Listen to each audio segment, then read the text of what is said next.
Assalamualaikum warahmatullahi wabarakatuh. Waalaikumsalam warahmatullahi wabarakatuh. Alhamdulillah hari ini kita bisa bertemu kembali dengan keadaan sehat. Pastinya harus bahagia ya. Ya Bu. Ya, alhamdulillah Sebelum bahagia. pelajaran kita mulai, mari kita sama-sama berdoa sebelum belajar. Bismillahirrahmanirrahim. Raditu billahi robba wa bil islami dina wa bi Muhammadin sallallahu alaihi wasallam nabiyyan wa rasulah. Rabbi zidni ilman nafi'a warzuqni fahman wasi'a. Amin ya rabbal alamin. Baiklah, sebelum pelajaran hari ini Bu Guru mulai, sebelumnya Bu Guru absen terlebih dahulu. Mbak Najwa Syahumaira, Hadirah Bu. Mbak Lili Rahmayani, Izin. izinnya kenapa? Sakit. Oh iya. Mbak Tasya Aulia, Mbak Robiah, Hadirah. Mbak Lutfun, Izin ke kamar mandi, Bu. Oh. Mbak Zulfatul, Betul. Mbak Turatul Bariha, Hadirah. Mbak Nafiah, Hadirah. sudah ada yang belum dipanggil? Saya belum. Oh siapa? Belum. Dina Alvinur Akila. Oh iya, Dina Alvinur Akila. Belum bayar Bu. Jadi belum PJMK. Keluar Bu, keluar. Oh jangan. Ya. Hari ini kita akan membahas tentang hadis dan sunnah. Halaman berapa Bu? Halaman 8. Ya. Bisa dibuka semuanya. Ada yang tidak bawa LKS? Bawa Bawa semua kan? Bu. Bawa. Ayo tunjukkan toh, tunjukkan. Hei. Angkat LKS-nya. Ibu. Oke, baik. Anaknya ibu rajin-rajin semua. Amin. Amin. Ya, Bu. Ibunya Lanjut, kita langsung lanjut membahas tentang hadis. Sebelumnya siapa yang tahu mengenai tentang hadis? Belum. Satu kelas kita ada lebih. Belum tahu, Bu. Belum tahu, Hadis. Bu. Langsung aja dijelasin, Bu. Hadis itu dari menurut bahasa, hadis itu artinya baru, dekat, itu bisa dinamakan hadis. Kemudian Dekat-dekat boleh, Bu? hadis juga gimana? Dekat-dekat boleh. Boleh. Berarti hadis-hadis. Boleh dekat-dekat. Oke, siap. Kemudian hadis itu juga dinamakan segala perkataan, perbuatan yang berasal dari Kanjeng Nabi. Hadis meliputi ada 3 kriteria. Yang pertama, hadis itu adalah sesuatu yang harus disandarkan kepada Nabi Muhammad SAW.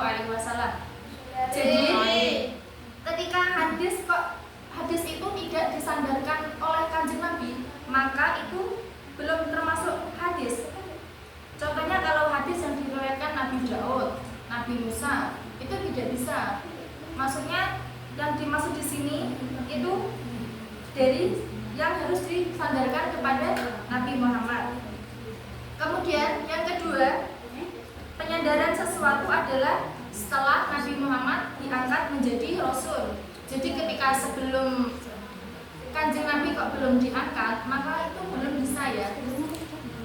Yang ketiga, sesuatu yang disandarkan kepada Nabi, yaitu mencakup perkataan, perbuatan, persetujuan, dan lain-lainnya. Adapun contoh dari hadis yang insya Allah sudah masyhur di telinga kita semua, yaitu innamal a'malu binniyati. Siapa yang tahu artinya? Tahu saya Bu. Ya, apa Najwa? Setiap perkara diawali dengan niat Bu.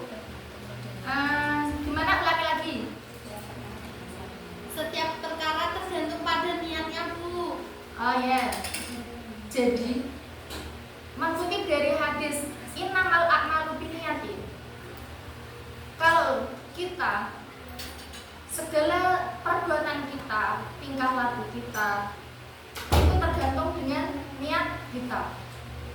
Jadi andaikan kalian tidur kok diniati dengan baik, maka akan mendapatkan juga baik.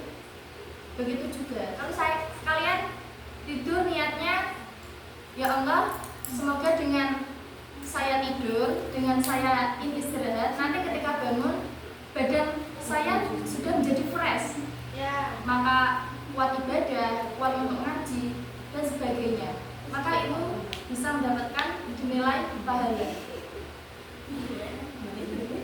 Kemudian ada hadis lagi yaitu la taghdab wa la Jannah. jangan marah maka bagimu Surga.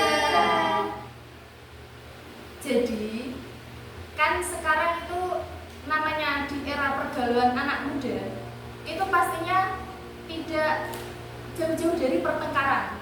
Hal sedikit pasti ada pasti itu. Soalnya anak muda memang egonya ingin menang sendiri-sendiri. Ya. Inginnya egonya sendiri. Jadi maka dari itu kita bisa mengutip dari hadis tersebut, kita bisa mengingat hadis itu terus. Ketika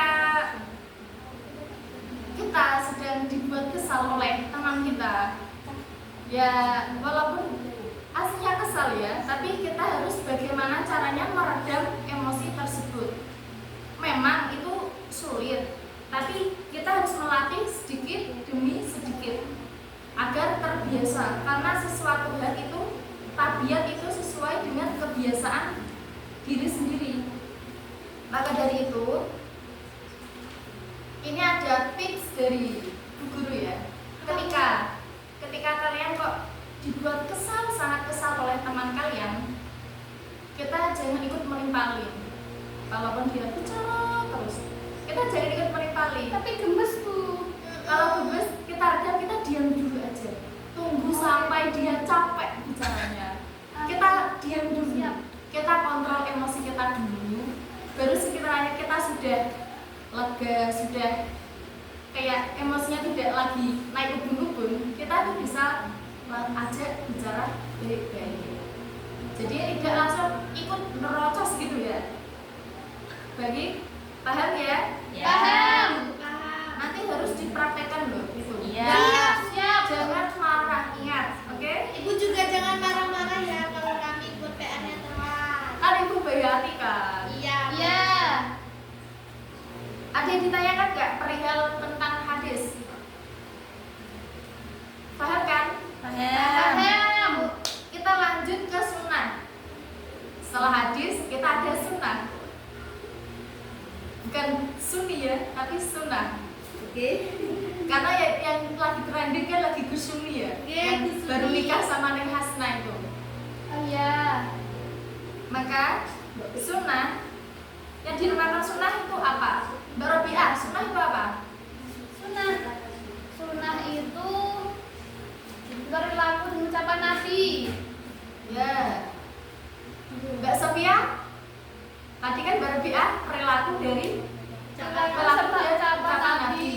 Jadi Kalau sunnah itu kalau pemahaman saya bukan hanya perilaku dan ucapan, tapi juga ketetapan Nabi. ya, terus siapa lagi yang ingin menambahi? Mbak Najwa? Perkara yang dilakukan mendapat pahala ketika kita tidak melakukan tidak apa-apa. Ya, itu juga benar. Dari definisi Mbak Najwa, Mbak Sofia, dan Mbak Robiah, itu benar. Yeay. Itu benar semua yang dinamakan tentang sunnah. Tapi ada beberapa ulama itu berbeda pendapat. Ya, itu benar semua, tapi kan namanya juga berbeda pendapat perihal tentang pengertian definisi sunnah. Menurut sebagian ulama hadis, sunnah itu lebih luas dari hadis. Jadi sunnah sama hadis itu hampir mirip ya, hampir mirip. Tapi kalau sunnah itu maknanya lebih luas.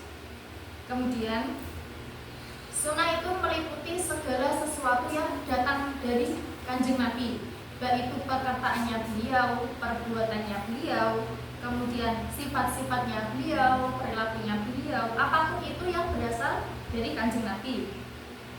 Kemudian sedangkan menurut fuqaha itu adalah segala perbuatan yang apabila kita melakukannya, jika dilakukan maka akan mendapatkan pahala, sedangkan kalau tidak dikerjakan maka akan mendapatkan apa?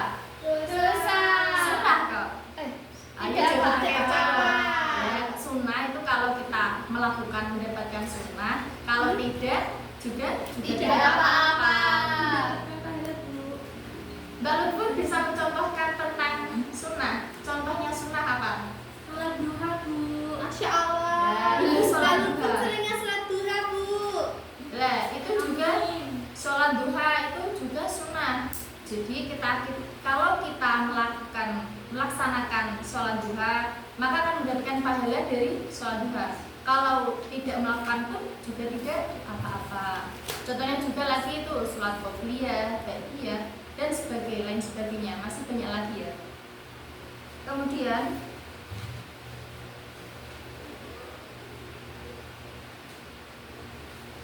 ini ada perbedaan tentang hadis dan sunnah, karena pada dasarnya hadis dan sunnah itu hampir mirip.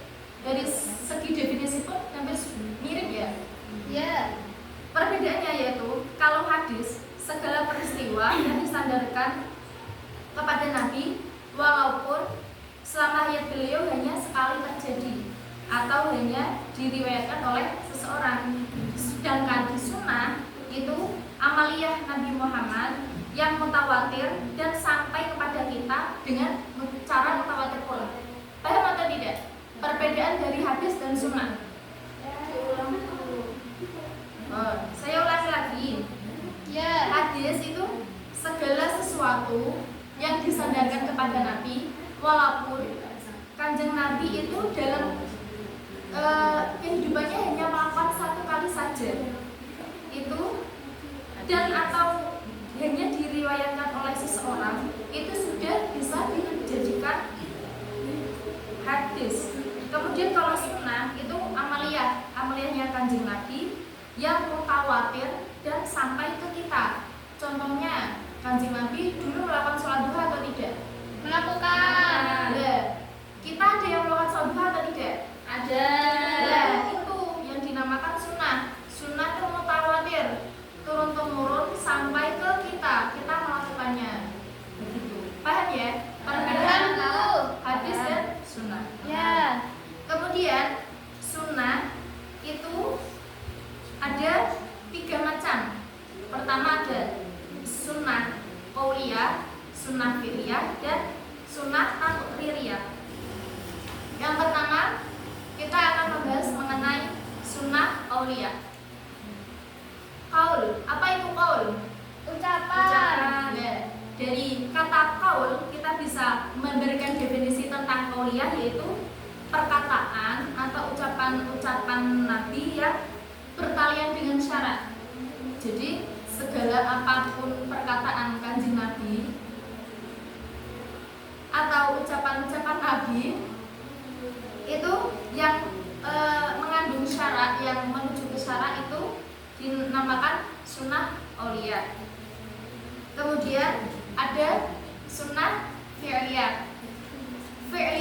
Fi'il. Apa arti dari fi'il? Pekerjaan. Kata kerja. Jadi kalau kata kerja berarti perbuatan. Maka kalau sunnah fi'liyah itu adalah amal-amal, perbuatan-perbuatan dari Kanjeng Nabi yang bertalian dengan syarat. Kemudian sunnah taqririyah. Takrir, apa itu takrir? Ketetapan. Maka kalau takririyah jadi ketetapan dari Kanjeng Nabi. Jadi bisa disimpulkan kalau sunnah qauliyah itu ucapan Kanjeng Nabi, kalau fi'liyah itu perbuatan, kalau takririyah Ketetapan. Oke, baik semua. Karena minggu depan kita sudah ujian tengah semester, maka untuk kisi-kisi Quran hadis itu dari bab 1 sampai bab ke-3. Pelajari dengan seksama dipelajari. Jangan lupa belajar, jaga kesehatannya, dan Siap, Bu. sampai jumpa lagi setelah liburan ya. Ya. Ibu akhiri. Wassalamualaikum warahmatullahi wabarakatuh. Waalaikumsalam warahmatullahi